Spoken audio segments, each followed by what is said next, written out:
In today's video, I'm going to be showing you how to put an oil pressure gauge in your track car, or if you simply just want to show off to your mates by having cool dials on the dashboard. Recently I've been learning a lot about car wiring, and doing a gauge install is one of the more easier DIY jobs you can do. All you really need is a multimeter, and access to a wiring diagram can make stuff easier, but it isn't essential. First up, we need to find a good wire to use for the gauge power. Because my dash is apart and this is a track car, I'm going to be repurposing the heated rear window wiring. First we need to find an ignition source and an earth, and here's how it's done. Connect the battery, then switch your voltmeter to volts DC at around 20 volt. Turn on the ignition, then the black terminal to an earth source, then take the red terminal and put it on the plug end of one of the wires. Go through the wires until you find one that says 12 volt. Switch off the ignition and see if it goes to 0.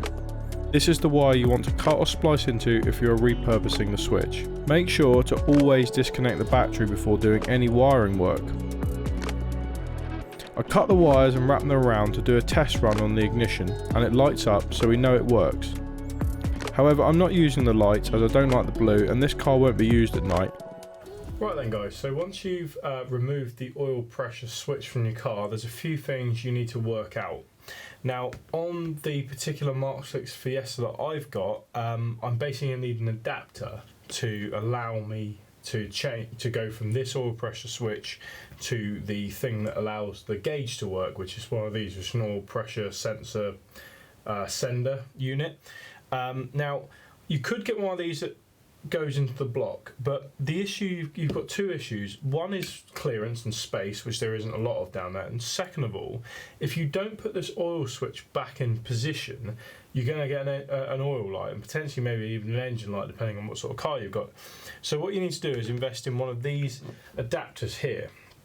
Now I've sort of done some research on the internet. There seems to be only sort of two fittings. You're either going from like the larger fitting to the smaller fitting, or you're going from the smaller fitting to the larger fitting. So on the Fiesta, we're effectively going from the larger fitting to this smaller fitting. So the idea is that this piece here screws into the engine block, and then this adapter piece here allows you to spin this oil pressure gauge sender thing in, and then also on the end it allows you to retain the factory oil pressure switch, which basically means you won't get an engine light.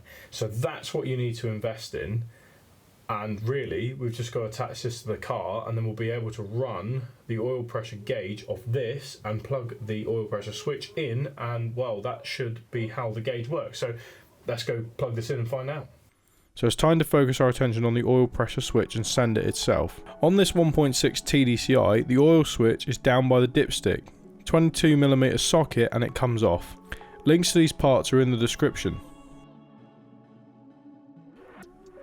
Next, run a wire from the terminal on the sensor as shown in the instructions to the inside of the car. This is what's going to be used to tell the gauge what pressure it should be reading. I found a nice little hole down by the main harness firewall grommet. Attach the end to the sender and run the wire into the car.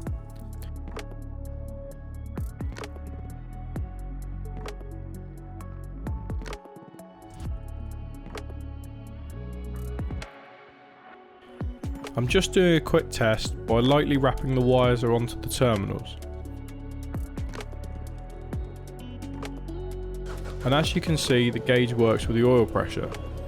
This is a cheap gauge, so no idea if it's going to be correct or not, but who needs oil pressure anyway? I'm now making some proper lines with spade connections, cutting the wires and crimping them to make good connection. I can then run this wire into the car, and then up into the dashboard. Now it's time for some DIY. I want the gauge to sit on top of the dash, so I'm cutting a small hole at the top of the plastic for my wires to run up to. And then I can cut a small channel in the lower dash for my wires to run into. Yeah, it's not pretty, but it's for track, so who cares? I run the wire up to the top and through the hole, and now I can make the end connections.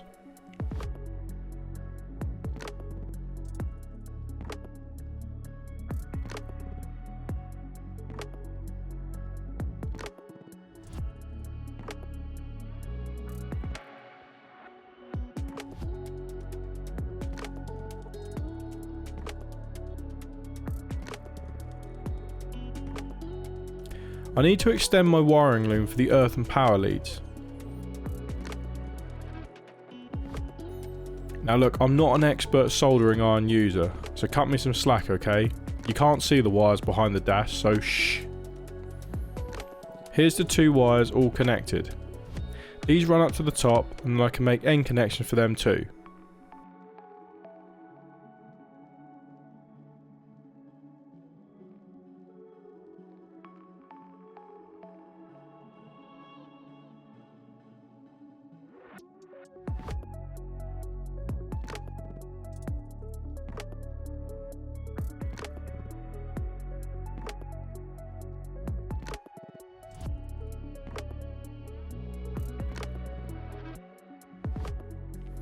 My gauge is going to sit somewhere here.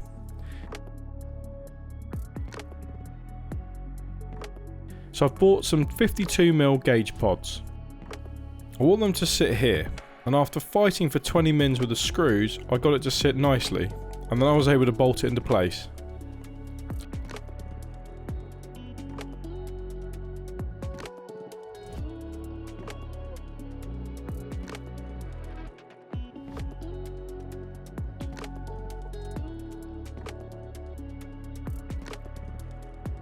I can now finally connect all of my wiring up and see how my FIA Formula 1 fully compliant wiring and gauge actually looks.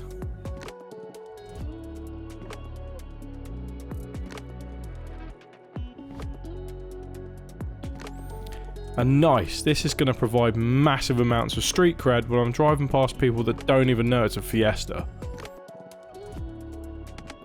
So oil pressure gauge is installed. It looks really cool and it works amazing. It gives that proper race car vibe, feel, all that sort of stuff. Up there on the dashboard looks awesome when you're driving along. And basically, if I can say anything, guys, it's learn how to do the wiring in a car. It's not that daunting once you get to know it. You know, get yourself a decent wiring diagram, get yourself a decent multimeter, get yourself a decent scan tool, and just learn it like I have. It's not that hard of a thing. You've just got to build up your confidence, really. You know, wiring is new to me in a car, and taking on these sort of little jobs like this, it sort of gives you a bit of courage that you can take on bigger stuff.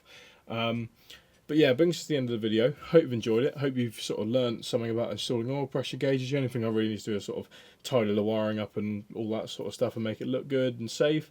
But apart from that, guys, thanks for watching the video. Don't forget to leave a like. Don't forget to comment. Please subscribe to the channel. We're almost near the 2,000, and I will see you in my next video. Keep enjoying those modified cars.